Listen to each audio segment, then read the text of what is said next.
good tip to tie your scissors that you use, your snips, to cut your threads. Tie it somewhere close so you know where it is. If you can't find your scissors, you can always go for the ribbon first.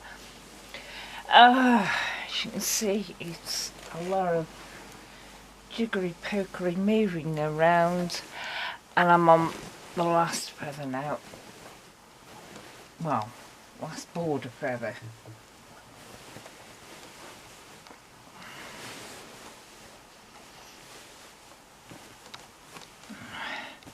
As you can see, that's all I do, is spend all the time arranging things. And the only time I've got loads of space here is when I'm doing the last bits on the outside. Still got to do these inside ones. Still thinking on those.